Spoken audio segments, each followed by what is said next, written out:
Bueno, muy buenos días a todos y muchas gracias una vez más por venir a acompañarnos aquí a IMF Smart Education.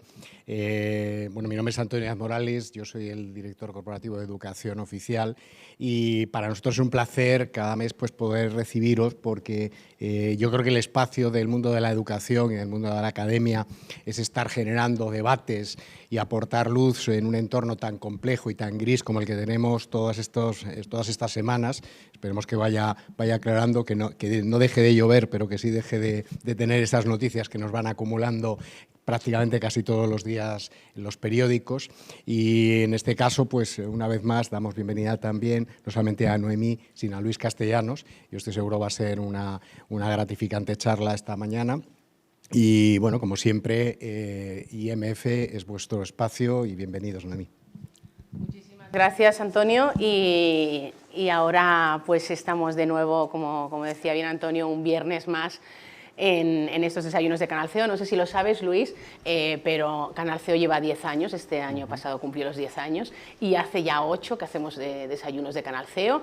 Algunos de los que estáis aquí ya lo sabéis, los hacemos en Barcelona y en Madrid tenemos la suerte pues, de hacerlo en este espacio, en el IMF, que los acoge este año.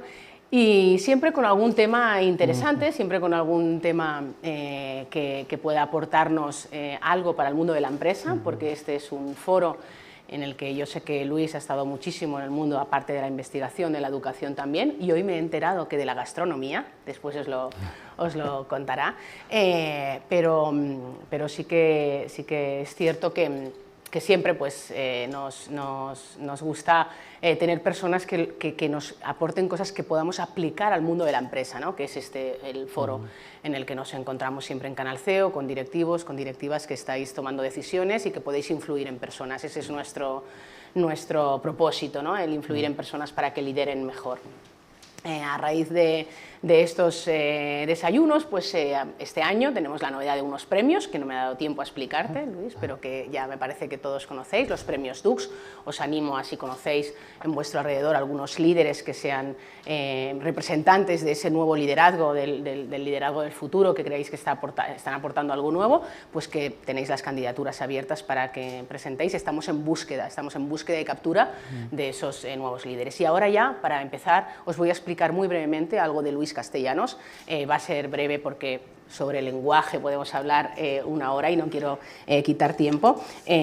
Como sabéis, algunos, que me consta que hay fans en la sala, hay fans de Luis Castellanos, algunos ya sabrán que eres filósofo, pero que voy a explicar algo más. Es pionero, Luis Castellanos es pionero a nivel mundial en la investigación del lenguaje positivo como herramienta innovadora para el progreso en la humanidad. Una de las cosas más interesantes de Luis Castellanos, y es una cosa que a mí me sorprende, es que, como sabéis, del lenguaje positivo llevamos un tiempo hablando y se habla en muchísimos foros. Y es verdad que parece, en algún momento dado, yo le decía a alguien del equipo de Canal CEO que elabora contenidos, le decía que parecía casi una tendencia, ¿no? De tanto que se habla del lenguaje positivo. Sin embargo, lo que más me admira de Luis Castellanos es que todo su conocimiento sobre el lenguaje positivo está basado en investigaciones científicas.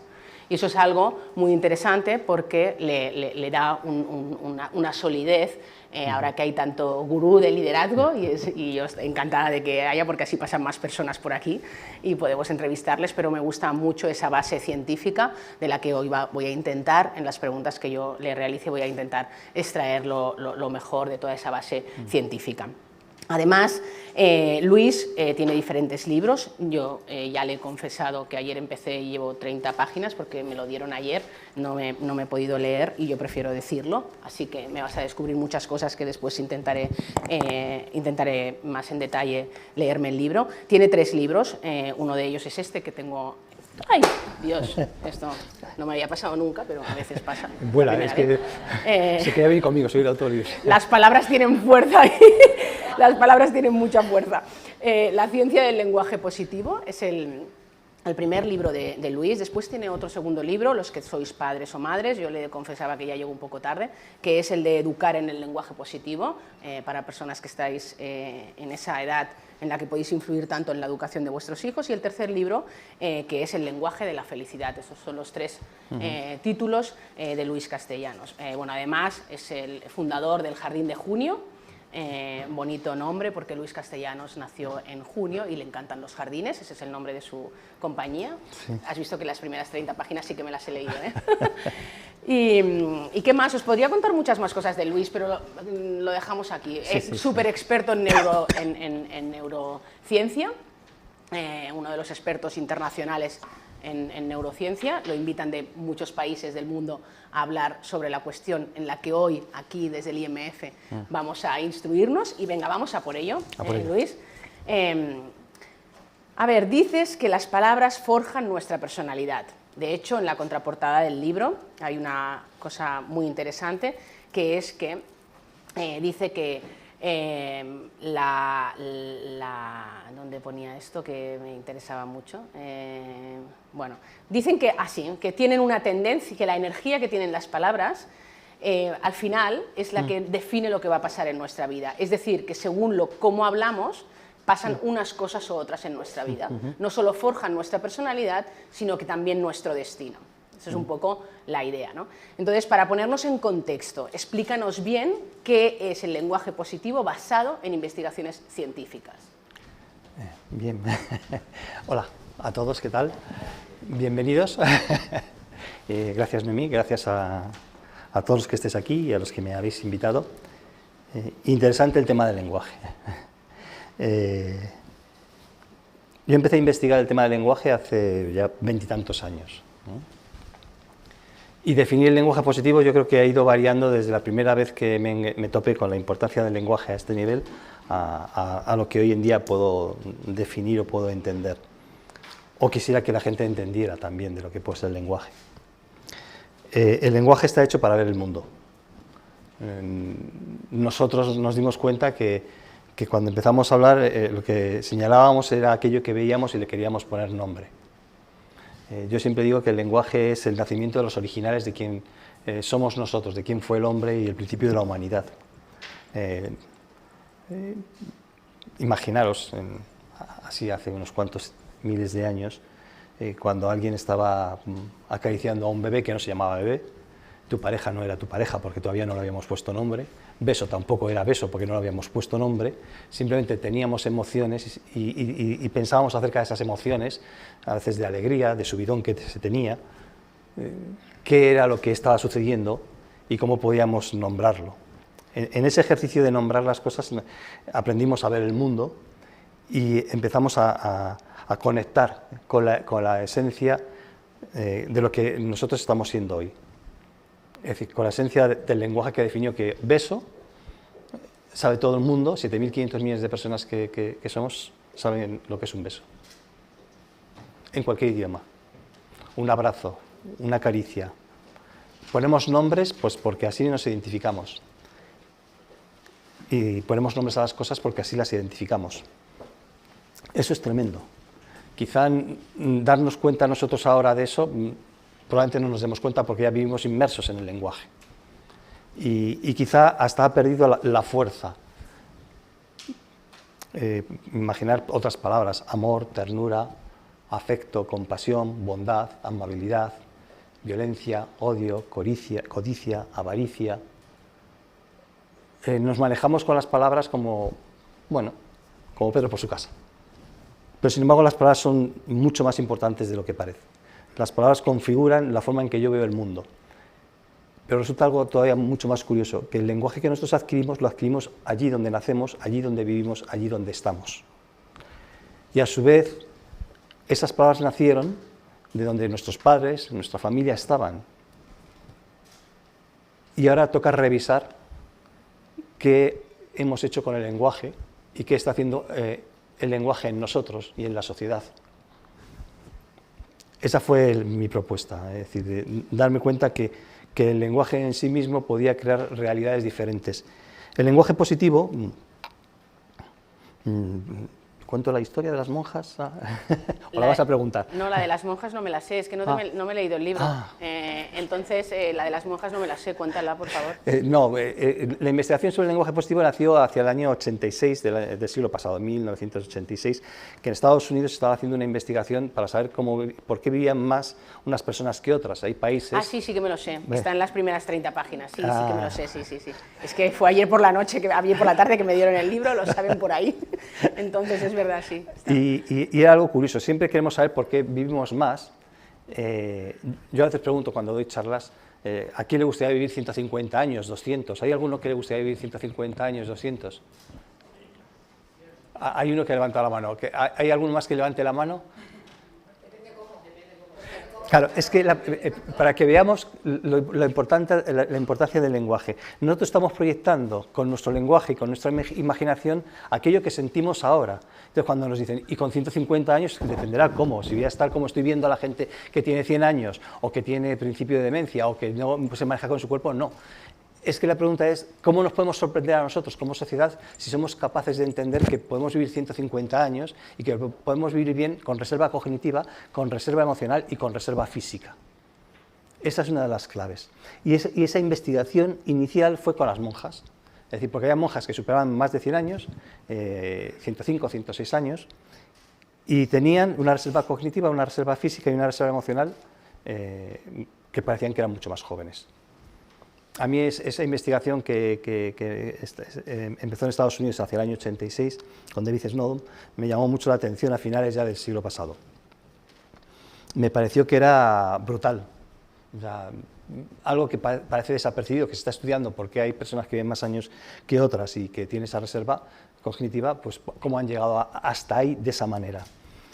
Había en el estudio, pues porque comían de una determinada forma, eran algunas profesoras, eran casualidades.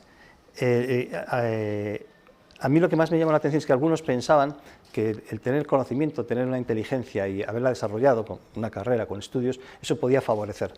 Y hubo como una pequeña revuelta dentro de esas instituciones, de estas monjas de Notre Dame, que eran 689 las que donaron su cerebro, 672, que decían, bueno, yo soy la cocinera, no he estudiado, o sea, que me voy a morir antes.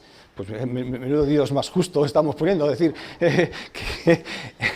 Entonces volvieron a revisar las investigaciones y se dieron cuenta que había 180 autobiografías que se habían conservado de principios de siglo, hacia 1909, donde se les había pedido que escribieran, en la Madre Superior les había pedido que escribieran y que describieran cuál era el día más feliz de su vida, ese día que tomaban los hábitos.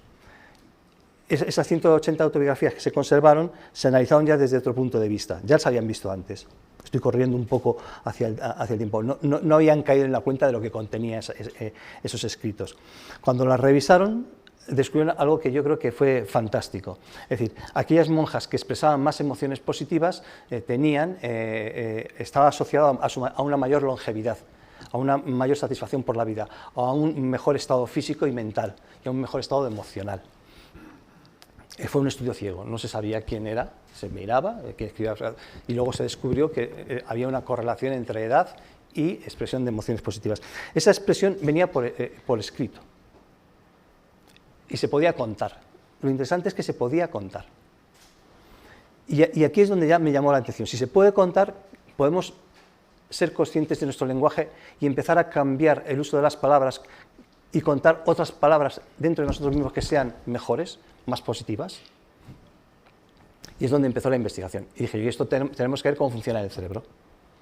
Y así haciéndonos preguntas durante años, porque esto es lento, no penséis que de repente esto se le ocurre a uno y al día siguiente ya hace la investigación, decidimos que había que investigar cómo influía el lenguaje positivo, el lenguaje negativo y el lenguaje neutro, palabras positivas, negativas y neutras, en el cerebro. Ahí con Manuel Martín Loeches, en la Universidad Complutense, Manuel es catedrático, decidimos que podíamos investigar el poder de las palabras en el cerebro y trabajamos con electroencefalogramas. Electroencefalogramas que miden el tiempo de reacción. No he traído los gráficos, si no hubiese sido interesante saber cómo... están en el libro, hay unos encefalogramas en el libro de sí, mapas mentales, ¿no? de palabras. Lo interesante fue ver que nosotros, ante un estímulo de una palabra positiva, Y otro estímulo, que imaginaos que esto es un ordenador y aparece en la pantalla, en la parte de arriba, pues un triángulo, un redondel y un punto rojo. Y siempre que aparezca el punto rojo tenemos que darle a un botón. Y a la vez tenemos otro estímulo que son palabras. Vale, valiente, lo vas a conseguir, eres mi héroe, eres un zopenco, no vales nada. A ver qué sucedía en todo eso. Es decir, había unos estímulos visuales y unos estímulos auditivos. Lo importante es que ante el estímulo auditivo, que es una palabra positiva, el tiempo de reacción era mucho menor. Estamos hablando de milisegundos, entre 600 y 800 milisegundos. Significa que es tiempo no consciente. Y esa reacción, lo que le estaba diciendo al cerebro es que le gustaba muchísimo el lenguaje positivo, porque, primero, acertaba más rápido, era más creativo buscando la respuesta, que eso es muy importante para el ser humano, ser creativo en encontrar respuestas.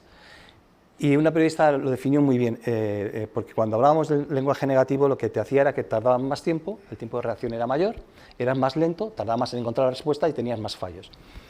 Entonces, de repente, la periodista dijo, pues parece que el tiempo positivo regala tiempo de vida, porque aciertas más, vas más rápido, y el tiempo negativo te hace rumiar, te está quitando tiempo de vida, calidad de tiempo de vida. Pues en el fondo es eso, así de sencillo. Sí, es verdad que las investigaciones son muy fáciles y muy sencillas de llevar a cabo, pero hacer las buenas preguntas es más complejo de lo que parece. Yo creo que ahí Manolo estuvo muy acertado en hacer las preguntas adecuadas, en diseñar el modelo. El lenguaje positivo, que fue nuestra propuesta inicial, nos parecía que teníamos que saber cómo realmente funciona en nosotros, porque el cerebro es el que va a dar las órdenes a nuestro sistema nervioso central y también va a dar las órdenes a nuestro cuerpo. Es decir, que nuestro cuerpo también tiene mucha relación, nuestro cuerpo físico tiene mucha relación con el lenguaje que nosotros utilizamos. Si alguien es capaz de conservarse 105 años, 106 años, 107 años en condiciones, que está haciendo bicicleta estática, que está siendo capaz de jugar a cartas, que tiene mejor memoria que muchos jóvenes de 80 y 70 años, eso es muy curioso.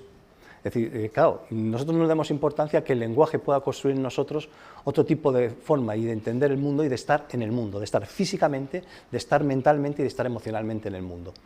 Esa es la importancia del lenguaje positivo. El lenguaje positivo no es buenismo, no tiene nada que ver con el buenismo. El lenguaje positivo es quizá la capacidad que tenemos nosotros de escoger ciertas palabras, en el caso de empresa, para negociar mejor, para llegar a acuerdos mejor, para hablar mejor, pero sobre todo en un entorno donde aparece algo que es fundamental, que también tiene que ver con los valores de las personas. Es decir, que aparece la honestidad, aparece la no violencia y aparece la compasión. Esos tres pilares son esenciales cuando hablamos del lenguaje positivo. Eso no tiene nada que ver con el buenismo, ya se desarrollará más adelante. Y ya definiré lo que es el lenguaje positivo, porque si no, ¿quién me dijo ayer? Elena, me llamaste, ¿no? Que yo di respuestas largas, ¿verdad? Es que me llama Elena y dice, te hemos visto, sí, yo di respuestas largas. Es que tengo muchas preguntas. Entonces, te digo, Luis, tú dices en el libro, decía yo antes, que una sola palabra o frase tiene el poder de influir en tu historia. Entonces, no sé si nosotros, los que estamos hoy aquí, no sé cuántos años viviremos, y viviremos tantos como los de las monjas de tu estudio, pero de momento, los días que estemos aquí, en este mundo influyendo en personas, ¿cómo podemos descubrir qué palabra o qué frase puede influir en nuestra propia historia, ¿no? ¿Qué palabras son? ¿Cómo descubrimos esas palabras? Pues es lo que se llaman las palabras, tú llamas palabras habitadas, que yo no conocía este concepto hasta que no he aprendido de ti.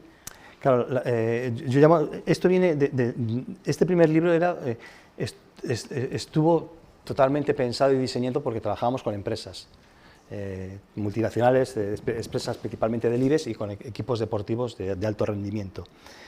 Lo que me di cuenta con el lenguaje positivo es que se podía utilizar como si estuviésemos en una escuela de negocios.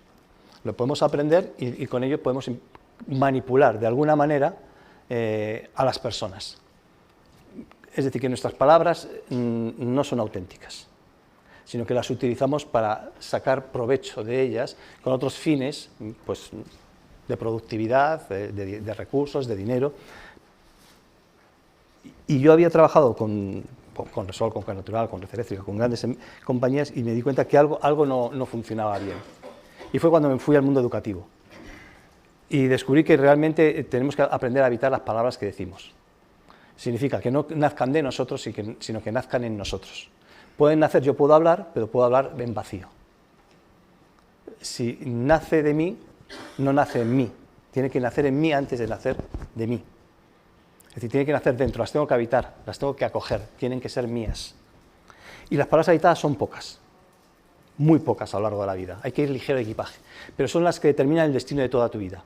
Por ejemplo, si uno decide habitar el sí, que es una de las palabras que luego saldrá, o la paz, o el silencio y la quietud, o la compasión, o la amabilidad, o la bondad, las tiene que habitar dentro, tiene que hacer que florezca dentro de ti.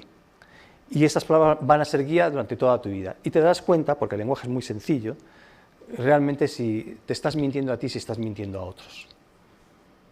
Si estás siendo hipócrita o si estás siendo verdadero. Si estás siendo falso o estás siendo una persona auténtica.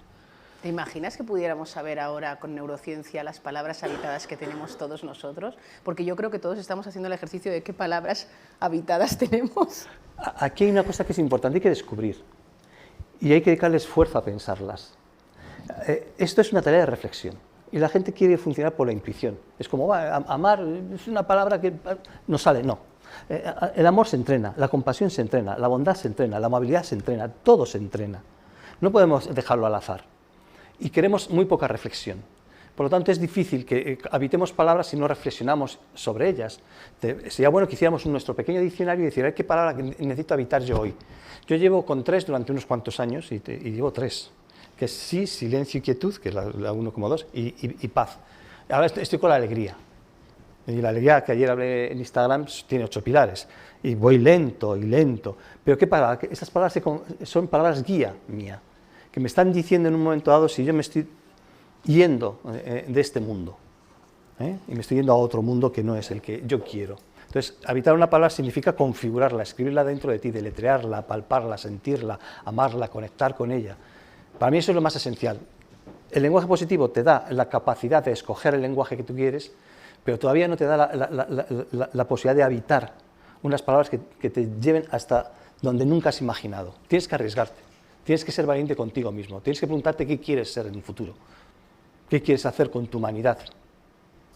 De hecho, hay una parte del libro, que por supuesto no ha llegado, pero ya he visto que anuncias, que me resulta súper interesante, y es que este libro incluye un plan de acción. Una vez haces conciencia de todo lo que nos explica Luis Castellanos, después incluye un plan de acción personal que tengo ganas de llegar a esa parte, ¿no? Pero antes, déjame que te pregunte sobre una cosa. Hemos entendido, creo que todos, lo que son las palabras habitadas, pero luego en el mundo de la empresa, muchas veces lo que ocurre es que, fijaros, ¿no? Yo lo he comentado en algún desayuno también, en algún desayuno anterior de Canal CEO, hay palabras pues, como diversidad, como incluso liderazgo, ¿no? Que al final acaban propósito, ¿no? Lo comentaba también con algunas de las personas que estáis hoy aquí en otro foro, sostenibilidad, ¿no? Que se quedan, son palabras como que se quedan huecas, despojadas de su significado, ¿no? Entonces, ¿qué sucede cuando despojamos esa carga positiva que hay en muchas palabras? ¿Cómo podemos arreglar eso? A ver, las palabras languidecen, y como languidecemos nosotros. Las desposemos del valor porque se nos está pidiendo algo que nos cuesta hacer, porque no nos han enseñado, que es esforzarnos por descubrir quiénes queremos ser nosotros en un futuro y cómo queremos aportar una humanidad que sea mejor. Eso no es una pregunta que surja en los centros educativos. Viene ya dado y vamos arrastrando todo lo que hay. Queremos un progreso, queremos competitividad, queremos lograr éxitos, logros. Entonces hay unas palabras que han tomado mucho más poder que otras, aunque parezca que son más esenciales. Y darle la vuelta a eso requiere tiempo y requiere también la capacidad de quererse uno a sí mismo y de perdonarse. Yo llevo mucho tiempo trabajando con empresas y con las empresas son formas diferentes de trabajar el lenguaje. Por ejemplo, ahí aparece el prólogo, lo ha hecho Pablo Lasso, el entrenador del Real Madrid, que ayer volvió a perder. Yo, desde luego, ahora tendré la semana que viene una cena con él, a ver si hablamos un poco de lo que está ocurriendo con el Madrid. Pero, por ejemplo, para que veáis cómo se trabaja, que es parecido a lo que se hace en empresa, pero igual en el deporte se puede ver cómo se trabaja. Por ejemplo, cuando nosotros empezamos a trabajar con Pablo Lasso cuando llegó al Madrid, llevábamos cámaras.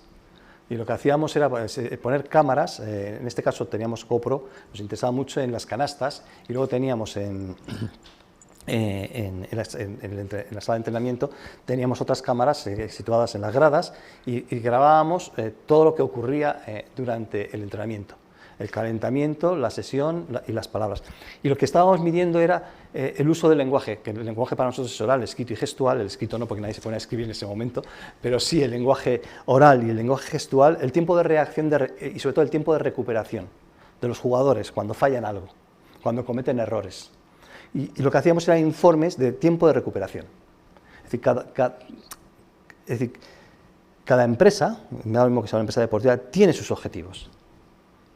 Y en deporte es cómo me recupero yo si me han hecho una falta, si no he metido esta canasta, ayer 3 minutos no metieron, eso estaría estudiado por qué y cuándo fallaron y cómo se les encogía el brazo, es muy curioso.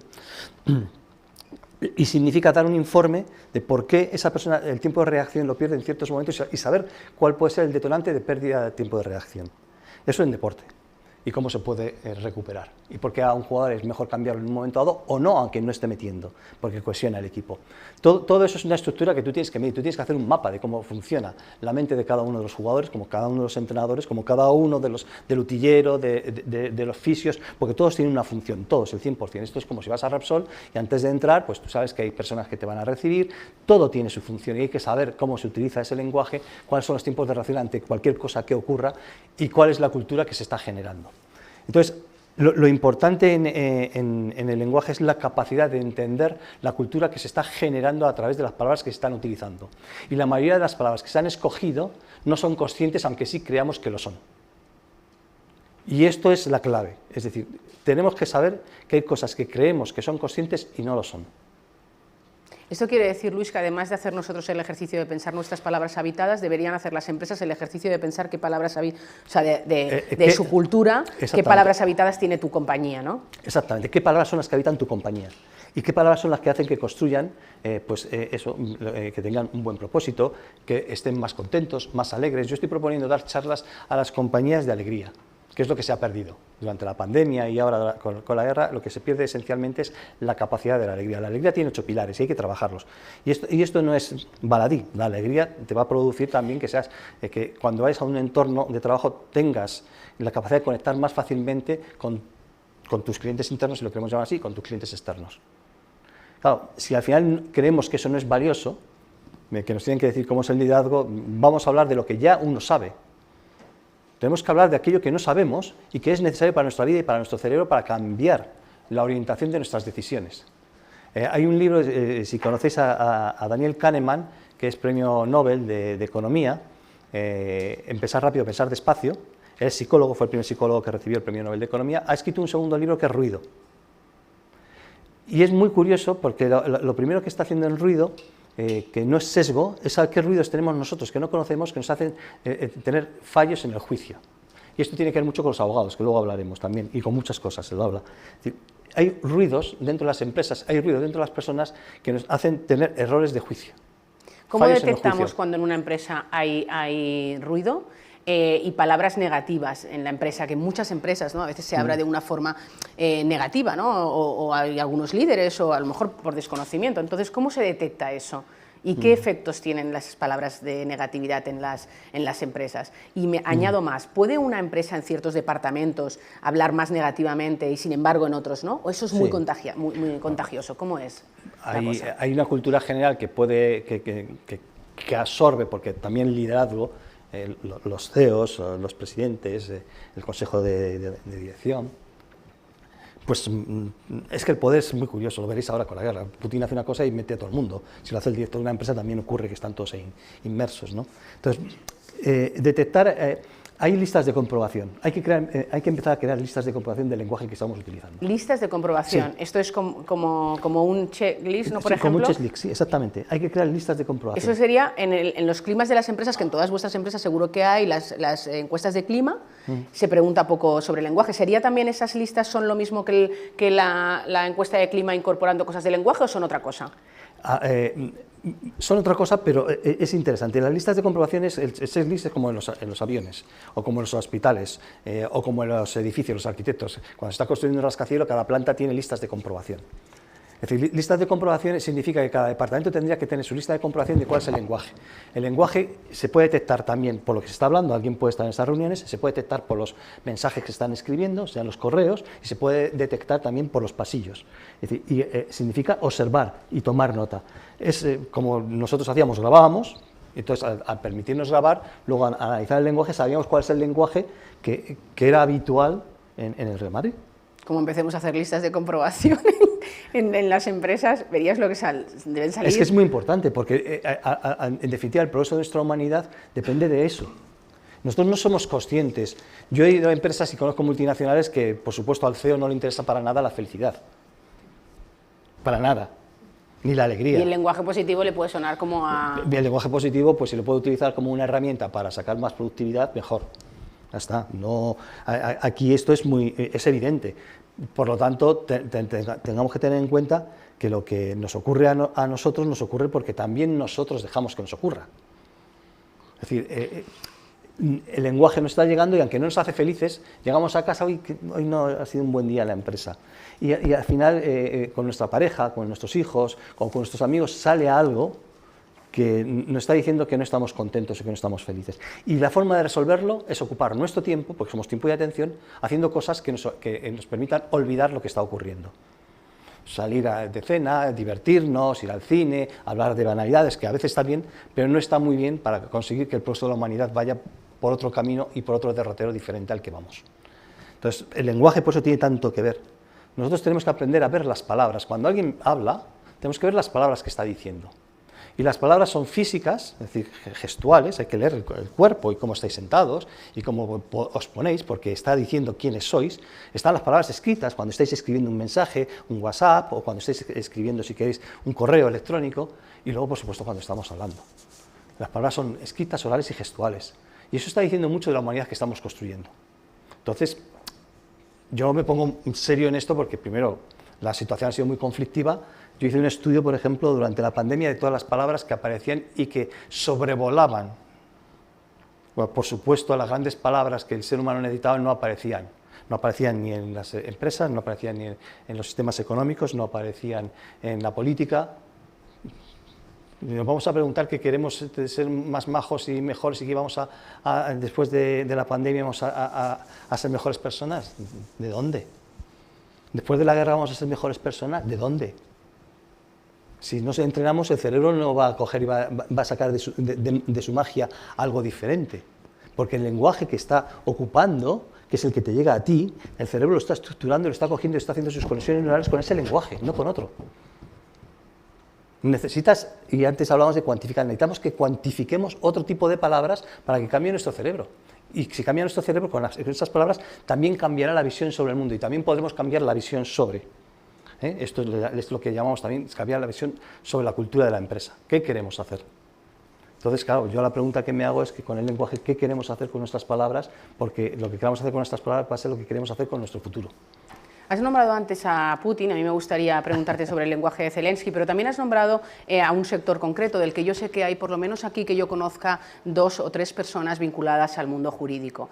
Me gustaría preguntarte, porque hay algunos sectores, pongo este como ejemplo, pero seguro que tú conocerás otros muchos, y me decía antes una persona del mundo de la abogacía, me decía, es que en nuestro sector, con la venia, mi señoría, venimos a oponernos a la demandante, del contrario, bueno, todas estas palabras, ¿no?, que se dicen en el ámbito, en este caso en el lenguaje del derecho, ¿no?, pero que seguro que tú conoces y acabas de nombrar el mundo de la política, ¿no?, y hablaremos también de Zelensky y de Putin.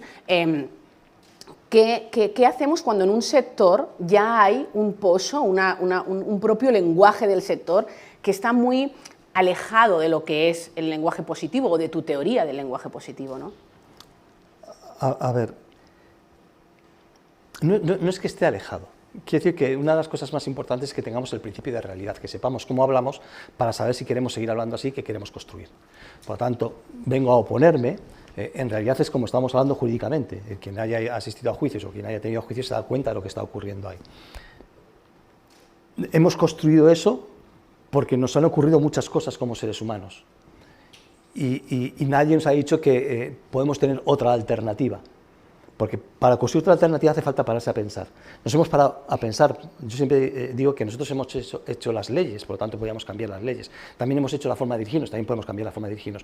Pero lo mismo que se ha construido eso durante un tiempo, necesitamos otro tiempo para construir. Y es donde realmente aquí entra nuestra propia valentía, darnos cuenta que la construcción de algo mejor en derecho, ahora por ejemplo yo estuve el otro día en el País Vasco dando una charla a abogados de derecho colaborativo para que intentan cambiar el lenguaje, ese lenguaje, y no llegar tanto a situaciones conflictivas y a juicios, intentar negociar. Y hay mucha gente que está intentando aplacar, digamos, los nervios y las situaciones antes de que lleguen a algo tan extremo. Pero se va a llegar. Es como si ahora quisiéramos que no hubiese estado la guerra. Se ha llegado. ¿Por qué? No sabremos la mayoría de nosotros por qué, pero se ha llegado. Ese lenguaje está ahí, inmerso. ¿Es el lenguaje que necesitamos? No. ¿Es el lenguaje que ahora está siendo útil? Sí. Fíjate, no es el que necesitamos, pero está siendo útil. Porque no tenemos otra cosa para solucionarlo. No sé si me explico bien. Es decir, no necesitamos ese lenguaje. Tenemos que ser capaces de escoger el lenguaje, de elaborar otro tipo de lenguaje, de elaborar otras formas de estar en el mundo. Y eso requiere tiempo. Y eso requiere que no cedamos y que pase lo que pase en nosotros, en nuestra vida, primero saber que nosotros vamos a contribuir en algo y que tenemos que ser perseverantes, conscientes y con determinación. Y que probablemente nos moriremos. Yo voy a cumplir 67 años. Tengo un nieto de 20. Yo digo, cuando muchas veces me planteo, digo, me moriré mucho antes de ver cosas, pero no me tengo que desanimar. No puedo desanimarme. ¿Por qué? Porque entonces me daré por vencido y daré por vencido pues, a otras generaciones que igual confían en mí por lo que yo he podido escribir o por lo que yo puedo saber o por lo que yo puedo aportar, pero también a los seres cercanos. Ahí me quedo, porque si me vas a preguntar sobre Putin y sobre Zelensky... Sí, te quiero preguntar sobre Putin y sobre Zelensky, sobre todo, ¿cómo valoras su empleo del lenguaje en esta heroica resistencia y esta triste situación que estamos viviendo con la guerra y no tan lejos de aquí, ¿no? Que nos pensábamos que esto no iba a llegar? ¿Qué podemos ver ahí, ¿no? En la política y en este caso en el lenguaje de Zelensky? Yo no estoy muy de acuerdo con el lenguaje de Zelensky. Yo antes lo comentaba, la historia que reciben los niños en Rusia o en Bielorrusia o en Ucrania es diferente a la historia que nosotros recibimos y vemos. No sabemos cómo ha empezado esto. Sí sabemos que probablemente ayer hablaba y algunos conoceréis a Jon Sistiaga, que hizo unos programas muy bonitos y hizo unos sobre el narcisismo y entrevistó al hijo del general, bueno, o del comandante o del gobernador de Polonia en la época nazi. Entrevistó a su hijo hablando de los narcisistas perversos.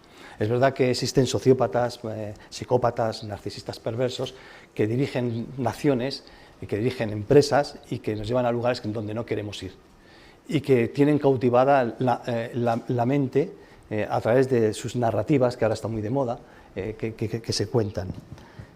Ir más allá es bastante complejo. Yo no sé lo que ha ocurrido. Yo me imagino que esto es una gran partida de ajedrez, como Carlsen tiene el noruego que es campeón del mundo. Si yo voy a jugar con él, te aseguro que cuando ya haya movido la segunda pieza, él sabrá ya 40 movimientos que yo voy a tener por delante y me va a ganar. Y eso es lo que ocurre en una situación de este mundo, donde un señor Biden, otro Putin, otro Zelensky, otro Pedro Sánchez y otros grandes políticos y líderes, de repente, entre ellos manejan situaciones que no queremos nosotros, pero les hemos votado, otros han impuesto. Mi familia es de Bielorrusia, por lo tanto, tenemos a Lukashenko, que es un dictador que apoya a Putin.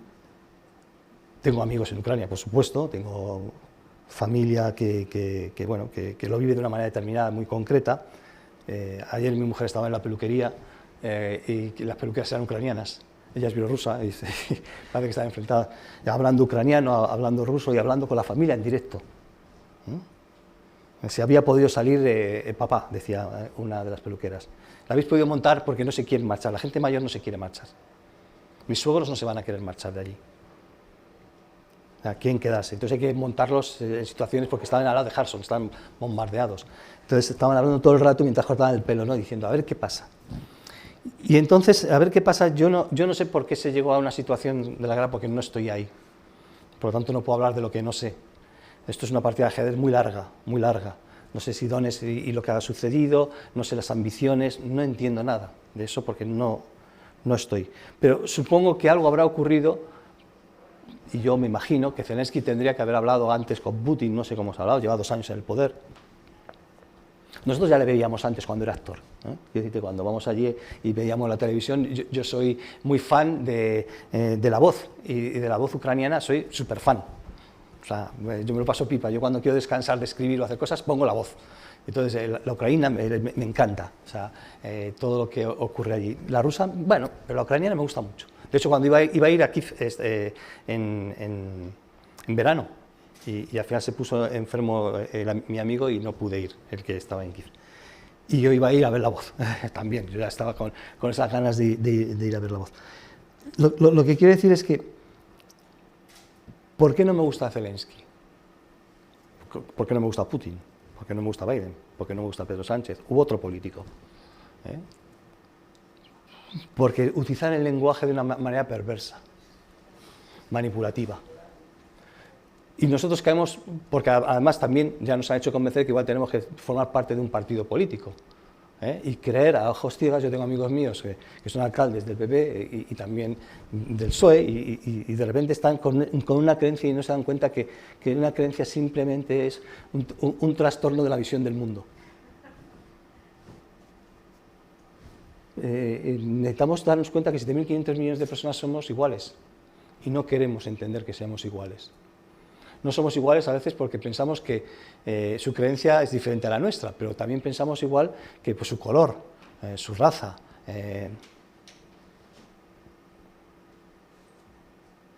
Yo cuando oigo a Zelensky, sabiendo lo que significa una guerra, que no sabemos lo que significa, a no ser que alguno de vosotros la haya vivido, yo no la he vivido. Me llama gente llorando, es lo único que puedo decir, pero no la he vivido. Se habla con muchísima frivolidad, antes estaba hablando con alguno de vosotros, 10.000 muertos. ¿Sabéis que ese muerto puede ser vuestro hijo, vuestra pareja? ¿Tiene sentido? No lo sé.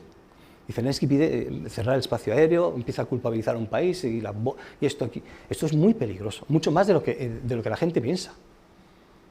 Y encima estamos apoyando, el otro decía que esto es como un patio de recreo. Igual me alargo. No, tengo muchas más preguntas, pero no sé, vale, no te alargues mucho en cada respuesta porque así llego a más preguntas. Sí, no, pero esto es muy curioso, esto es como un patio de recreo. Imaginaos que esto es un colegio donde el mundo es un colegio.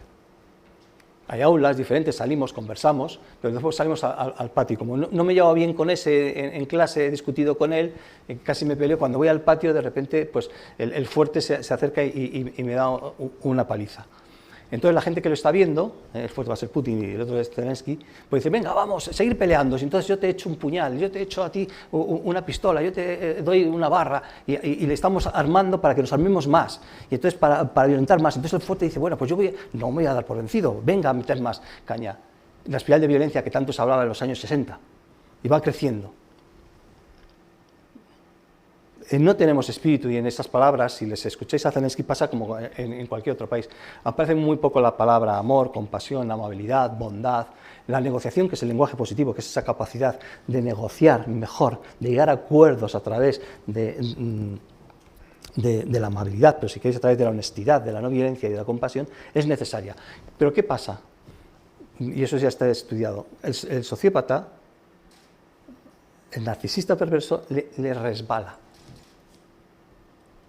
Si habéis trabajado con alguno de ellos, no le interesa nada a tu vida. No le interesa. Y eso es lo que nos están dirigiendo. No les interesa. Y somos muy condescendientes nosotros. Somos más los que queremos la paz, pero no somos capaces de decir que queremos la paz. Somos más los que nos gustaría que nuestras empresas fueran más amables con nosotros mismos y nosotros con ellos, pero ese esfuerzo de llevarlo a cabo nos cuesta mucho. Por lo tanto, hablando de Zelensky, me gustaría que tuviese otro tipo de lenguaje. Lo mismo que Putin, pero lo mismo que Biden, y lo mismo que la Comunidad Europea, y lo mismo que la OTAN. Y es que hay que entender todo lo que se está estableciendo ahí. No es fácil ir a un país de esos y estar. Yo llevo ya 2 años sin poder ir a ver a mi familia, y ahora pasarán muchos más años sin poder estar. O sea, las decisiones que toman por nosotros y que nosotros dejamos que tomen son muy complejas porque al final armamos. Y yo termino con una pequeña reflexión. Si nos tenemos que armar para tener la paz, no desarrollaremos nunca la paz, por mucho que creamos. Yo me siento cuando se dice que hay que invertir dinero en armarnos más, llegar al 2% del PIB o más.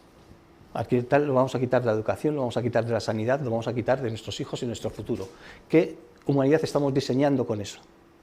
Y es donde entra el lenguaje, porque es muy fácil oírlo. Yo le digo a Margarita Rubial, vamos a invertir, es necesario porque es necesario que nos armemos para tener la paz. Pero ¿nos ha llevado a estar armados a tener paz alguna vez? Y luego ahora, porque estamos inmersos en un país que nos está tocando de cerca la guerra, ¿no? Ucrania, más cercana. Pero bueno, existen otras en otros lugares, ¿eh? Así que es que esto no viene de corto, viene de largo.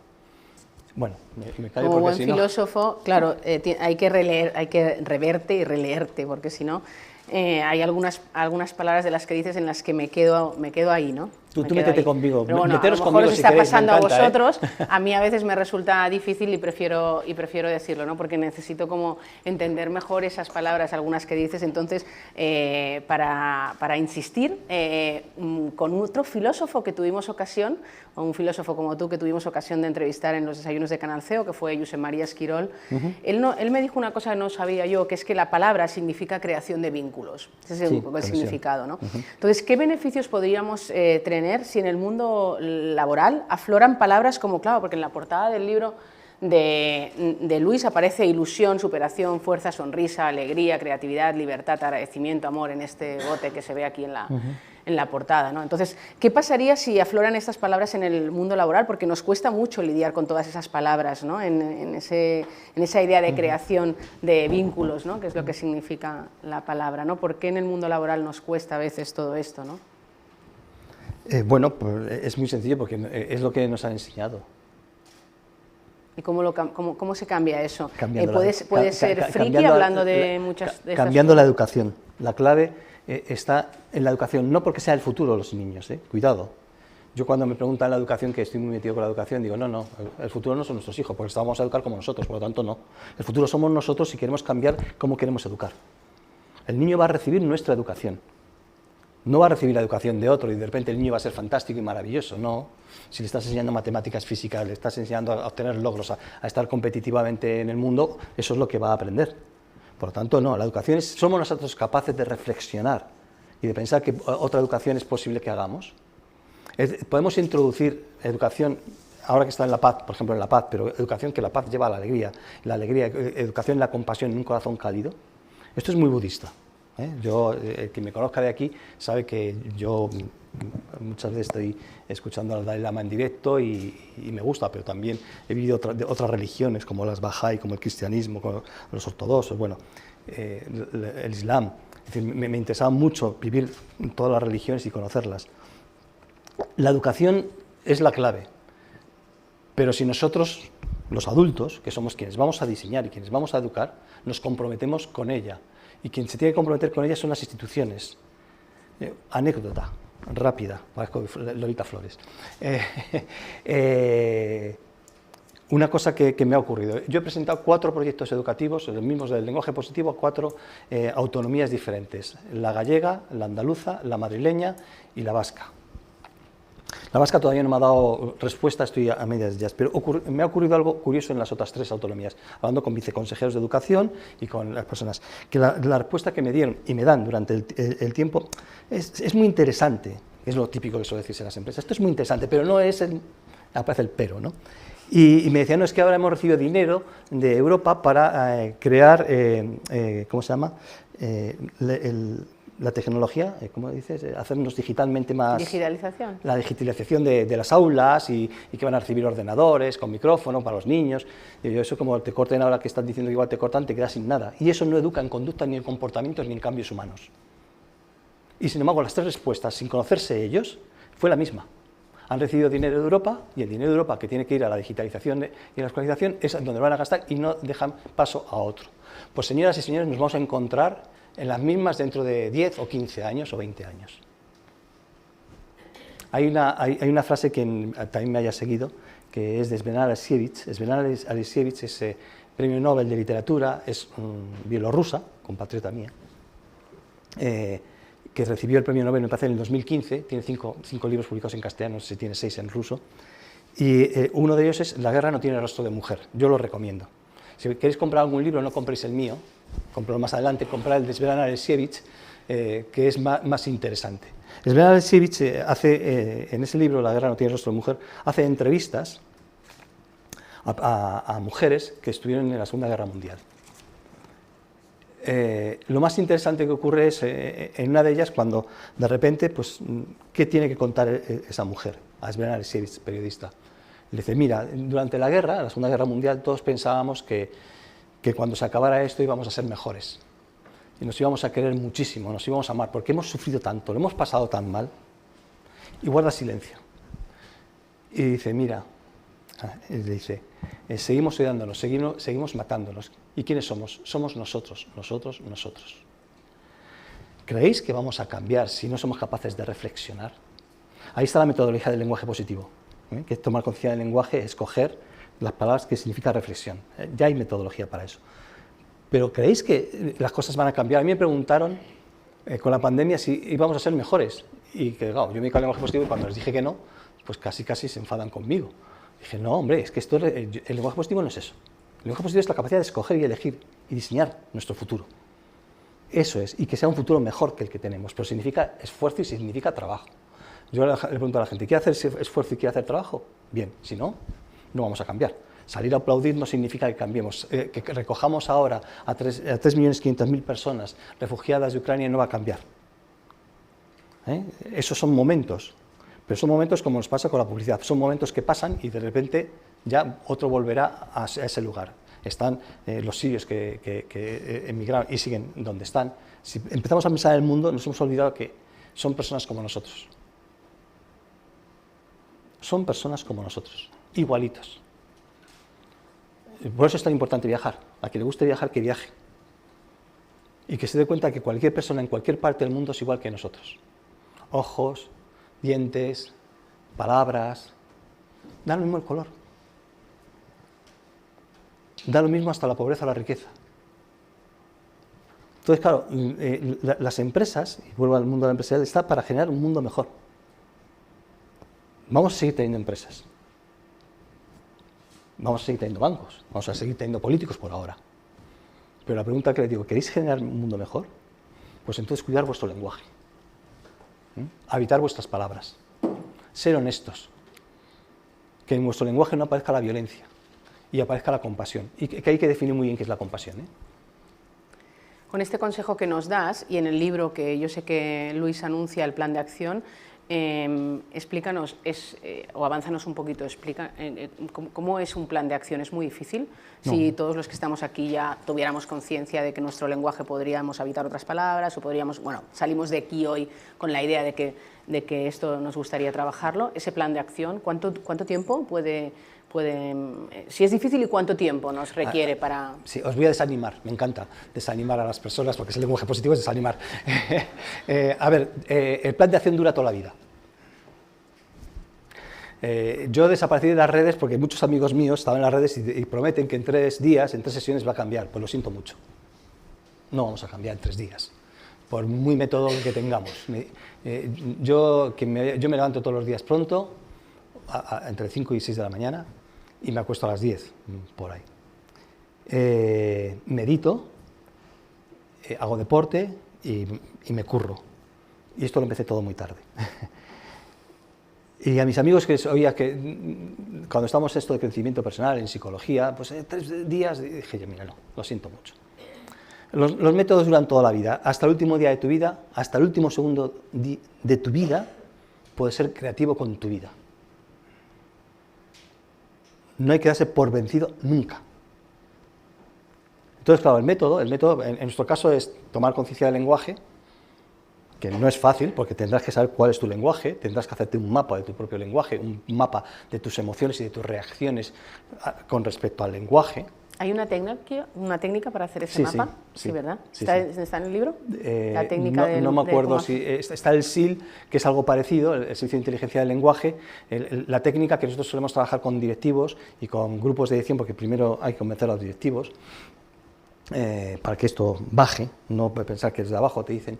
No, pues nosotros solemos grabar al directivo durante 40 minutos y te hablo de compañías grandes que tienen CEOs de red eléctrica o de grandes compañías que tienen muy poco tiempo, por lo tanto son 40 minutos que le grabamos con una cámara y analizamos, después transcribimos todo su lenguaje, suelen ser alrededor de unas 7000 palabras, y los gestos también.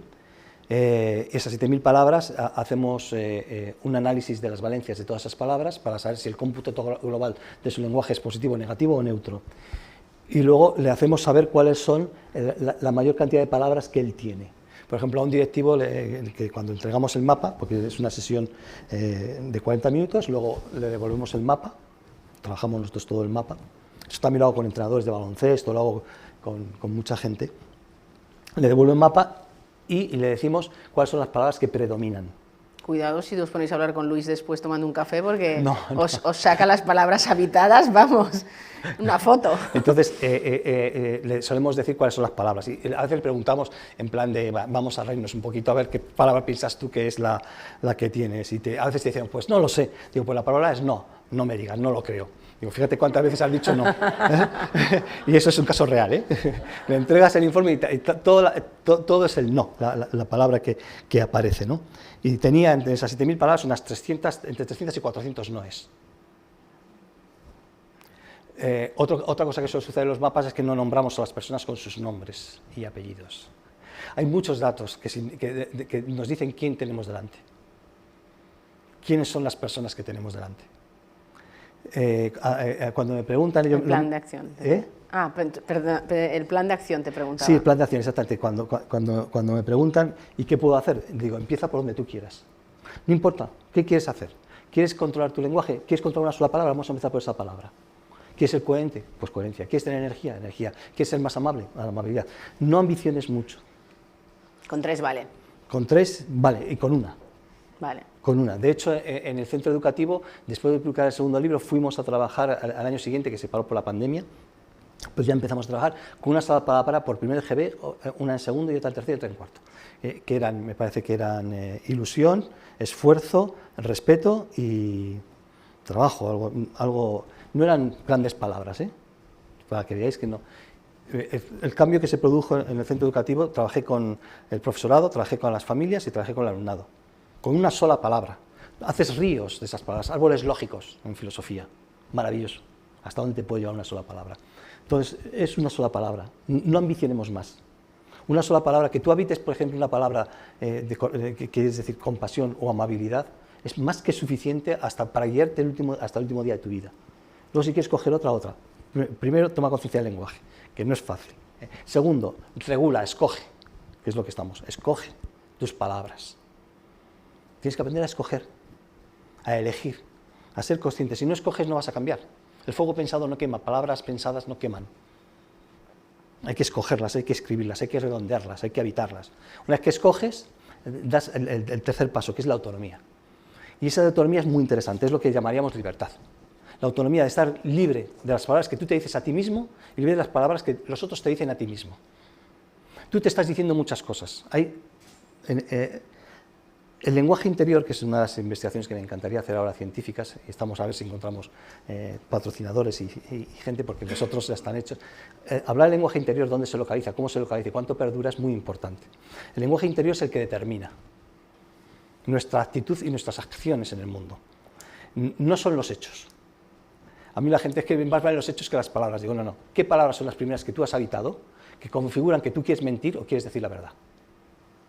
Luego el hecho será verdad o mentira, pero lo primero es lo que tú estás diciendo, lo que te dices cuando te levantas. Es decir, ¿cómo quieres que sea tu día? Tú estás habitando a esa palabra y dentro, y tú sabrás si estás manipulando y cómo quieres obtener resultados. Tú sabrás si quieres ser buena o mala persona. Los hechos después simplemente estarán diciendo algo que ya ocurre dentro de ti. Por lo tanto, esa autonomía es la libertad, liberarte de ti mismo y liberarte de las palabras que te dices y de las palabras que te dicen otros. Y luego llegan las habilidades. Las habilidades del lenguaje que las vas a utilizar en casa, con tu familia, con tus amigos y en el trabajo. El cerebro no distingue. A veces hacemos una cosa que es disociar. Pensamos que en el trabajo podemos estar de una manera y en casa de otra. Y eso nos lleva a una especie de esquizofrenia, sin darnos cuenta, de malestar, que la felicidad no nos produce, porque en la empresa estoy de una manera y en casa quiero estar de otra. Y el cerebro hace chac, cruje. Es que solo tenemos un cerebro, ya lo siento. No tenemos dos. Y aunque le queramos engañar, el cerebro hace sus historias. Y entonces te configura a ti de alguna manera y te dice, oye, esto no me gusta. Entonces, las habilidades es para ver cómo las llevas. Es decir, ese lenguaje que tú has construido, esa toma de conciencia, esa regulación, esa autonomía, cómo lo llevas a donde, en tu ámbito cercano. Y luego están las competencias, y las competencias esto ya es mucho más interesante. Esto es lo que se requiere a nivel mundial. La competencia es cómo yo soy competente para transformar el diseño de la humanidad que estamos teniendo. Yo soy una presencia que cuando voy a la India, o cuando voy a Camboya, o cuando voy, si quieres, a Estados Unidos, o a Perú, o a México, o al pueblo de al lado, yo voy con mi presencia, con quién soy, y tengo que ser competente en el mundo para poderlo transformar. Y mi presencia dice mucho de aquello que yo quiero construir. Entonces las competencias es la universalidad de entender que todos somos seres humanos. Y allí donde vayamos, va con nosotros aquellas palabras que hemos querido escoger, aquellas palabras que hemos decidido habitar. Y luego hay un elemento que tiene que rodear a todo esto, que es la capacidad de perdonarse uno a sí mismo, que no lo vaya consiguiendo todos los días, para que no te desanimes. Hay que quitarle mucho fuego. No somos perfectos. Entonces, a veces lo que ocurre es que buscamos ser tan perfectos, buscamos ese sistema que cuando ocurre que ese día nos hemos enfadado con la pareja, con el amigo, con el hijo, con quien sea, ya no, y quieres abandonar. Perdónate. Y ahí entra la fase de la alegría, porque nos está quitando la alegría. Entonces ya entraríamos en las herramientas de la alegría, luego entraríamos a las herramientas de la confianza, luego entraríamos en los errores del aprendizaje y luego entraríamos en las palabras guía. Y eso conforma una metodología que lo único que quiere darte es la capacidad de entender el mundo de forma diferente y que tú eres un activo en el mundo. Tú, como persona, eres un activo para transformarlo. Y eres un activo en tu empresa, si eres el CEO, y eres un activo si eres un trabajador normal. Pero un activo que quiere hacer algo, que tiene un propósito de verdad. No un propósito que ha llegado sin más, un propósito de verdad. Le preguntaba a Luis sobre la duración, ha quedado claro que es toda la vida, hasta el último segundo de nuestra vida, totalmente. Y te preguntaba sobre la dificultad y... bueno, pues yo creo que fácil no es, pero vamos a intentarlo todos, ojalá todos los que estamos aquí podamos conseguir fíjate, habitar. Dices fácil no es... Es que en la vida, ¿creéis que es más fácil sufrir? ¿Queréis sufrir? Es que la pregunta es que muchas veces cuando nos sacan de lo que nosotros creemos que tiene que ser fácil, nos han vendido todo muy rápido. Es decir, de hecho, ¿qué tenemos? Pues 24 horas de noticias que son rápidas de entender. Nos han quitado la capacidad de reflexionar, nos han quitado el silencio.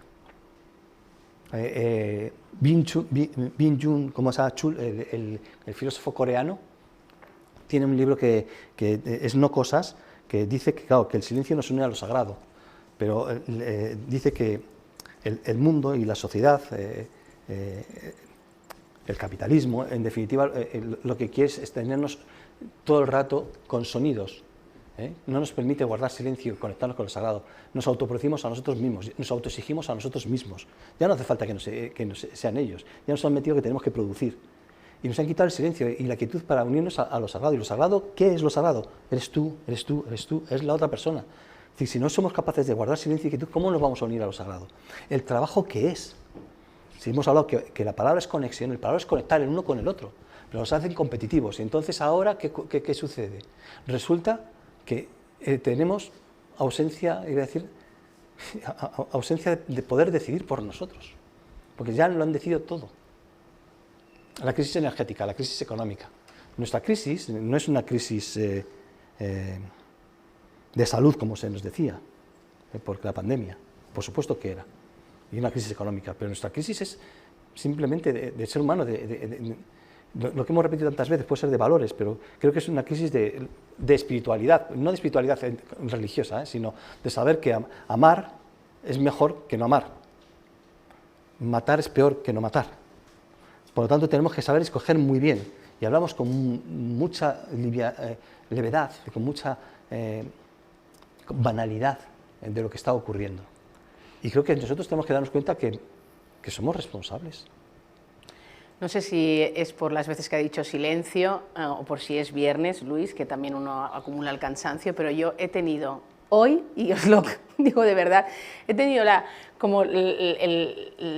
sensación de que debía tener silencio ante algunas de tus respuestas a mis preguntas y no podía hacerlo porque sé que hay una cámara y queda muy raro, ¿no? Si ahora yo que estoy entrevistando a Luis, de repente después de una respuesta me callara y hiciera un silencio, ¿no? Pero de verdad que es la primera vez, llevo muchos años haciendo entrevistas, pero es la primera vez que he tenido como dificultad a la hora de seguir esta entrevista, de poder preguntarte otra cosa, de poder, porque necesitaba un silencio.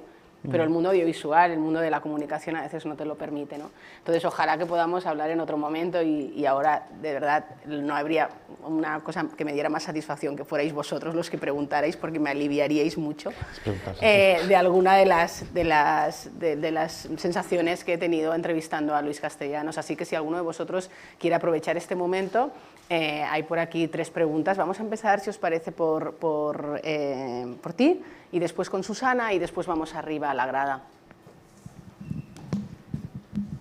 Me surgen 20 preguntas, pero hay una muy interesante que has aportado que afectan las palabras físicamente, ¿no? Y esa reacción es porque afectan a una respuesta de estrés, a una respuesta de algún tipo, una palabra negativa, como guerra, como resistencia, como... Claro, es que no nos damos cuenta que somos seres físicos. Somos seres físicos, las palabras son física, pura y dura. O sea, nos llega al cerebro, el cerebro es el órgano que dirige nuestra vida, que da órdenes a nuestro sistema nervioso central y que nos maneja. El cerebro, no la mente. La mente es otra cosa que tendríamos que empezar a diferenciar entre mente y cerebro. Pero es muy curioso, claro, que afecta directamente a la configuración de nuestro cerebro las palabras.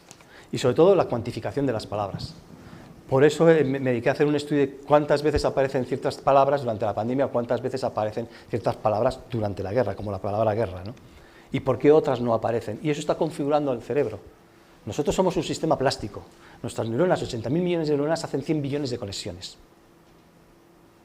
Tenemos, para que comprendamos, 11 millones de unidades de información por segundo.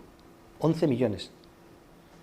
Información es este canto, es este color, es una letra, no es un conjunto, son 11 millones de unidades de información. Solamente somos conscientes de 50. 10.999.950 son no conscientes. Y sin embargo están en nuestro cerebro y están diciéndonos la forma de ver. Y además son las que a veces nos obstaculizan. Y son las que dicen, pero es que, yo lo digo muchas veces, esto no está con la realidad del mundo, pero si la realidad del mundo la hemos construido nosotros. ¿Vamos a sentarnos a argumentar bien? Porque uno de los elementos que he dicho que hay que construir es la confianza. Y hay 3 pilares también de la confianza que hay que saber para cómo se construye. Y uno de ellos son los razonamientos, la argumentación. Y nos tienen que dar paso a que podamos argumentar bien. Es decir, si tú estás oyendo X palabras, esas X palabras lo que está haciendo es generar unas conexiones neurales, es decir, una sinapsis que te está descargando un conocimiento que se está grabando en el cerebro. Y tú, quieras o no, porque hay una parte no consciente, vas a actuar en consecuencia con respecto a lo que estás oyendo. Y todo de repente parece que cobra sentido. Claro, ¿cómo no va a cobrar sentido? Porque estás dentro de la unidad de toda esa información que da. Entonces, cobra sentido a veces por creencias y a veces porque hasta parece que te han convencido con el razonamiento. Era con el caso de Zelensky. Parece que habla y que todo el mundo se ha convertido en alguien que de repente todo el mundo tiene que escuchar, pero escuchar sus mensajes. Cuidado. Es decir, todavía yo no he oído nada de otras cosas que son necesarias en un país. Y hay que saber. Yo tengo amigos míos que me llamaban llorando porque son bielorrusos casados con ucranianas, políticos, aquí en España, que si volvían a Bielorrusia son tenientes y si les ponen el ejército tienen que matar a ucranianos. Y dice, ¿cómo voy a matar si mi mujer es ucraniana, mi hijo es ucraniano, mi madre es ucraniana y mi padre es bielorruso? Voy a matar a mi hijo y a mi mujer porque sean ucranianos, serán otros. Y me llamaba llorando. Claro, la convulsión del lenguaje configura nuestro cerebro. Y si no somos conscientes no vamos a poderlo parar. Entonces llegaremos, que dialogaremos y entonces lo que nos saldrá es estoy de acuerdo o no estoy de acuerdo, porque la creencia se sobrepone. Por eso es tan importante el silencio y la quietud, para poder ver y madurar. Y luego las palabras guía. Si una palabra, para mí las palabras guía tienen que ver mucho con el amor, con la compasión, con la bondad, con la amabilidad, con el afecto. Si eso no aparece en ese círculo, si eso no es capaz de cogerlo, difícilmente podemos construir y diseñar un mundo donde hablemos después de felicidad, entusiasmo o de alegría. Difícilmente. Vamos a pasar, Luis, a otras preguntas porque estamos fuera de tiempo. Susana. Bueno, lo primero, soy Susana Mato de Mutua Universal. Mil gracias, Noemí, por permitirme estar aquí. disfrutando de Luis. Luis, enhorabuena porque de verdad que me ha encantado. Yo estaba, después de escucharte, que me ha parecido interesantísimo, me quedaría con compasión y lo pondré en práctica y sales de aquí diciendo voy a intentar ser más bueno, gracias a ti. Pero ¿tú crees que compasión engloba todo lo que has dicho? Porque has hablado de honestidad, alegría. Si tú eres compasivo, pues das alegría y tendrás alegría a ti mismo. ¿Qué es para ti la compasión como lenguaje positivo? Y gracias. Sí, yo cogería la definición del Dalai Lama de compasión, que yo creo que son los que más saben en el mundo. Primero porque también Dalai Lama ha investigado científicamente y ha financiado muchas investigaciones científicas sobre la compasión, con Richard Davidson y con otras personas. Por lo tanto, estamos hablando de ciertos elementos que se han determinado. La compasión, según el Dalai Lama, y que a mí me encanta, es quizá es un estado superior de la conciencia del ser humano que tiene el propósito y las herramientas para aliviar el sufrimiento. Y esto es clave. La compasión, como todo, es tener el propósito y las herramientas para aliviar el sufrimiento. Por eso engloba todo.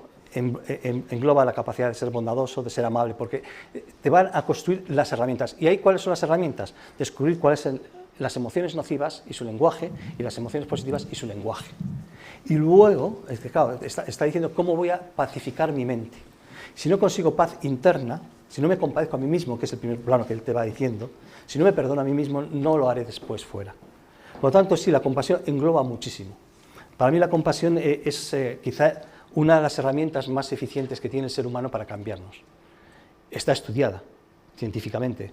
Está estudiado cómo el cerebro consigue esa calma y esa paz interior a través de la meditación, y la meditación sobre la compasión te hace tener diferentes niveles de conciencia sobre el lenguaje. Las palabras tienen, aquí hemos hablado poquito y es verdad, pero las palabras tienen diferentes niveles de conciencia, cada palabra. La palabra amor tiene muchos niveles de conciencia, la palabra compasión tiene muchos niveles de conciencia, la palabra bondad tiene muchos niveles de conciencia, la palabra codicia tiene muchos niveles de conciencia. Y hay que saber que cuando estamos hablando de lenguaje y de lenguaje positivo, qué niveles de conciencia son las que nosotros sabemos de las palabras que estamos utilizando. Y qué nos influye a nosotros y qué influye a los demás. Para mí la compasión engloba todo. Es el propósito y tenerlas, sobre todo eso de tener herramientas para aliviar el sufrimiento de las personas. 7.500 millones de personas sufrimos. ¿Somos capaces en nuestros entornos de aliviar ese sufrimiento? Última pregunta. Pues mil gracias, Luis. Yo he tomado, casi acabo la libreta tomando apuntes. He estado como un loco aquí. Mil gracias por invitarme. He venido a Valencia esta mañana prontito y he dejado de hacer mi rutina, que coincido contigo. Me levanto a las 4:30, medito y corro 2 horitas y luego me pongo al día con el lenguaje y con la vida, ¿no? Y me encanta todo lo que... Yo he tenido la suerte de leer primero tu segundo libro, El lenguaje de la felicidad. Ahí sí que me explayé y tomé 56 hojas de apuntes, pero no apuntes tuyos, sino míos, porque he hecho todos los ejercicios, excepto uno. ¿Cuál? Es el de el mapa de emociones por colores. No he sido capaz. Entonces, cuéntame, ¿por qué debería hacerlo? Es el único que me queda. Y mil gracias de nuevo. Este es un fan y muy avanzado. Sí. Yo me siento ridícula, soy la que entrevisto, el próximo día te dejo aquí. Es uno de mis libros de cabecera, El lenguaje de la felicidad. Por cierto, soy Salvador. Mil gracias. Sí, El lenguaje de la felicidad para mí es quizá mi mejor libro, porque está reflexionado sobre lo que es la felicidad. Creo que tenemos un error en la definición de la felicidad. Si tú ves ahí, hablo de Sven Alexeyevich, al final hay tres apartados, tres pequeños relatos que intentan, 2 de Sven Alexeyevich y 1 del Dalai Lama, que intenta acercarnos de lo que es la felicidad.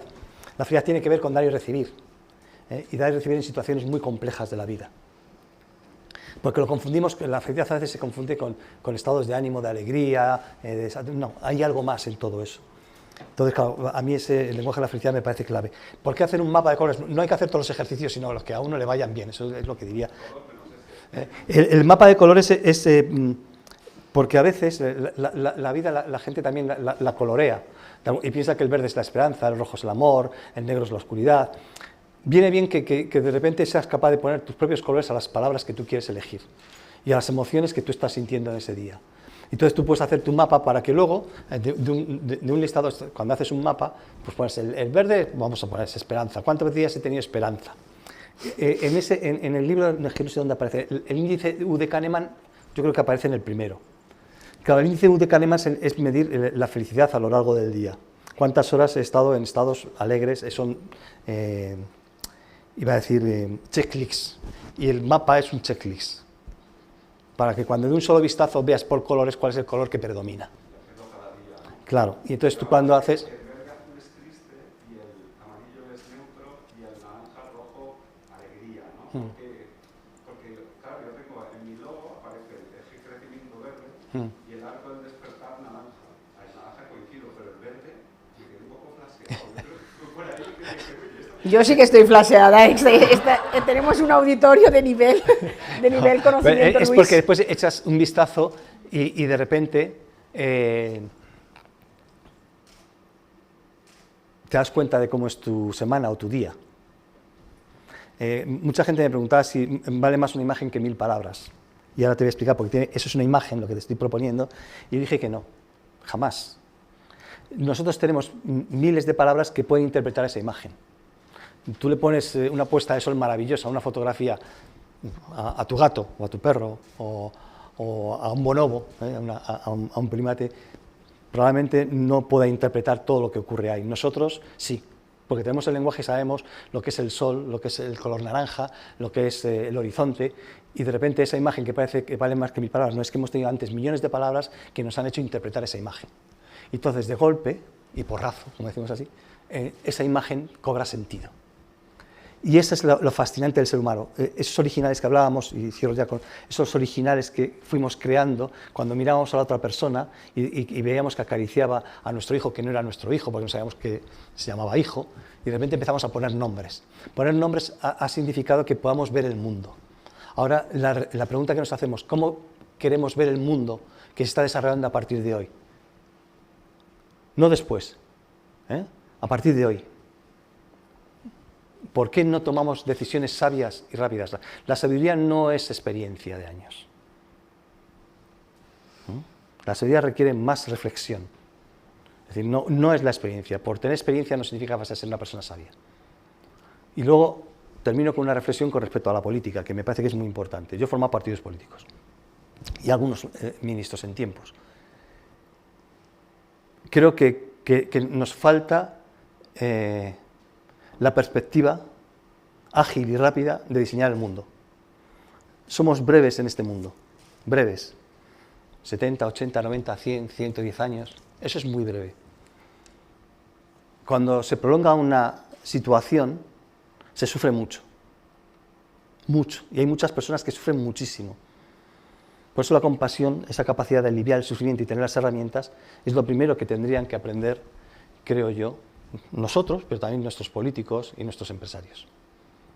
Eso no quita después que la empresa va a seguir existiendo, la política va a seguir existiendo, pero quizá mejoremos un poquito. Quizá mejoremos un poquito. Yo mi propuesta con el lenguaje positivo es la capacidad de mejorar el diseño de humanidad que queremos tener. O sea, yo el otro día estuve formando, y con esto iba a decir termino, a 37 directores de centros educativos de Madrid, de la Comunidad de Madrid. Me contrataron para hablar de comunicación eficiente. Y lo primero que les dije es que seamos conscientes de la voz que producimos y de aquello que escuchamos. No tomamos conciencia. No quería hablarles nada más. Tú llegas a una reunión, me decían, llegas a una reunión, no sé si os tocará a vosotros cuando tenéis reuniones, y de repente todo el mundo con el móvil. Ya no va a llegar la voz, ni la vuestra. Es que es un único momento que podemos en la sala de profesores que hablar, digo, ya, pues con tu familia pues hablar después. Pero si hay algo que solucionar, que son los alumnos, o un problema, tendrás que estar atento. Y les extrañaba, y ya les dije yo no quiero ver un móvil en mis sesiones de trabajo. Fueron 3 semanas y dije, no, se deja fuera y se aparca. Si alguien no está de acuerdo, no pasa nada. Pero aprender significa que todos estemos por aprender, todos. Yo lo que puedo aprender de ellos y ellos lo que pueden aprender de mí. Y a veces hay que crear otros entornos. Y los entornos físicos, porque hacerlos físicos, son muy importantes. Y hemos dejado de cuidar los entornos físicos. Por lo tanto, no nos vamos a escuchar bien. Ni vamos a ser conscientes de nuestra propia voz, ni del sonido que nos emiten. Entonces, hay cosas muy sencillas, eso sí que son cosas sencillas que se pueden arreglar en nuestras salas de reuniones y las salas de trabajo. Yo debería arreglar, pero me confieso, hoy me he olvidado el reloj y por eso está mi móvil aquí, ¿eh? No, si no pasa nada. No Si vaya yo no vaya a ser que se me enfade el invitado. Esto es una charla, no, me han pasado cosas curiosas con directivos. Y estamos fuera de tiempo, ¿eh, Luis? Sí. Muy fuera de tiempo, 20 minutos. 20 minutos fuera de tiempo. Bueno, si alguien se tiene que marchar, pues encantado. Pero bueno, yo me refiero a lo de los móviles porque ahora el móvil es una herramienta que nos lleva a todos los lugares. Nosotros no lo llevamos a él, por lo tanto ya hemos perdido libertad. El móvil, la tableta y tienen nuestros hijos. A mí yo he dado conferencias en México durante la pandemia y me estaban hablando en México y en España también, de padres y madres, de los hijos que son adictos a las tabletas, a los ordenadores, a los juegos. Yo, con entrenadores de baloncesto, y esto es muy interesante para que veáis, yo trabajo con equipos de élite, soy asesor táctico del lenguaje. Y me llamó un entrenador que había dimitido, no es Pablo Lasso, es otro entrenador de élite, pero es Pablo, no. Y me decía que no podía, que no entendía, que sus jugadores eran menos inteligentes. Y yo ya había trabajado con él, y nos habíamos quedado primeros el año pasado, y este año iban muy mal, hace 2 años. Y yo le dije, vamos a hacer un análisis, le hicimos el mapa, volví a hacer otra vez el mapa, y le comenté una cosa tan sencilla como, tienes chavales que son entre 18 y 20 y tantos años, que antes jugaban en casa, pero salían con la novia, con sus amigos, iban por ahí, disfrutaban. Ahora no, ahora están en casa todo el día, van al estadio, se hacen una PCR y entrenan. Y viven en un mundo bidimensional, muchas horas de juego. Cuando tú le pasas el balón, es un mundo tridimensional. Y curiosamente el balón no llega al mismo tiempo que llega en el mundo bidimensional. Por lo tanto, no es que no aprendan las jugadas rápidamente y no sean inteligentes, sino que están viviendo muchas más horas y tu cerebro se ha configurado en un mundo bidimensional. Y cuando llega al mundo tridimensional, esas milésimas de segundo te hacen que parece que no ha comprendido la jugada. No, es que no ha llegado a la jugada. No es que sean peores, se habían gastado mucho más dinero que el año que estábamos nosotros en fichar nuevos jugadores. Digo, no es que sean peores, la has fichado mal, no. Es que la situación, si no la comprendes, no la puedes solucionar. Hay gente que la puede comprender intuitivamente, hay entrenadores que la comprendieron intuitivamente y hay otros que no. Y quien ha reaccionado mejor a eso, pues ha podido ganar ligas y ha podido ganar partidos. Lo importante es que tomemos conciencia de lo que estaba ocurriendo. Y toda esa agresividad que ha surgido después con la frustración de los juegos y los chavales, la violencia, te aseguro que en muchos países de los que he dado charlas surge esa inquietud. ¿Qué está pasando en nuestros jóvenes con toda esa adicción? Digo, ¿pero qué pasa en los mayores si tratemos igual? ¿Qué pensamos que...? Por eso digo, a mí ver los teléfonos... Yo me acuerdo la última reunión que tuve con un directivo, no voy a decir porque es muy importante y muy conocido, estaba con el teléfono mirando en una reunión que yo iba a ofrecer y dije, usted y yo no tenemos nada que hacer juntos. Yo también soy muy serio y dije, no, si está el teléfono, está usted mirando al teléfono mientras yo estoy hablando, yo no soy importante. Entonces, si el teléfono es más importante que... pues aquí yo no pinto nada. Lo siento mucho. O sea, necesitamos esa conexión. Por eso la palabra, lo decías antes, es conectar. O sea, si yo tengo el teléfono, no porque esté ahí, no penséis que... Yo me pongo ya cuando estamos trabajando. Veo, digo, no porque necesitamos aprender. Y ahí, si está mirando, él no está aprendiendo. Su cerebro no puede estar a dos cosas. Es que es ciencia pura y dura. Cada 3 segundos el cerebro elabora nuestras historias. La memoria. Cada 3 segundos. Si estáis con el teléfono, ya os habéis perdido 3 segundos seguro. Esto es como un accidente de coche, pues hay un accidente de escucha. Hay un accidente de escucha. Entonces, ¿qué pasa?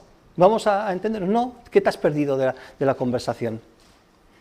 ¿O qué me he perdido si yo soy el protagonista? Entonces, claro, se nota que soy filósofo, ¿no? Sí. Esperamos que no haya muchos accidentes de escucha en nuestras empresas. Luis, de verdad, después de leerme el libro creo que necesitamos un segundo desayuno con Luis Castellanos. Muchísimas gracias. Perdona, que tenías muchas preguntas, pero Es ya que sabía Elena que me dice... tenía muchísimas preguntas enfocadas al ámbito de la empresa, a lo que nos ocurre en las empresas en cuanto al lenguaje, pero ha sido imposible seguir el guión porque efectivamente eres filósofo. Y la verdad es que, bueno, pues muchísimas gracias, Luis, ha sido un placer tener esta oportunidad. Muchísimas gracias a todos los que hoy habéis venido y muchas gracias, por supuesto, a Number 16 y a NACEX, que hacen posible que hoy estemos aquí junto al IMF. Y nada, pues me voy con muchas ganas de volverte a entrevistar, de verdad, que tengáis un fantástico fin de semana. Ojalá que esas palabras que nos ha dicho Luis, en su caso son el silencio, la quietud, el sí, y ahora está trabajando la alegría, con esa idea me quedo. Pero fijaros, yo incluso añadiría que voy a atreverme a decirle al filósofo y al experto en lenguaje positivo que también la generosidad, porque veníamos con este libro y él ha dicho a lo largo de la sesión que el libro que nos tenemos que leer es La guerra, no tiene rostro de mujer. Así que con esa idea de que también la generosidad te habita, muchísimas gracias y que tengáis un súper fin de semana. Gracias.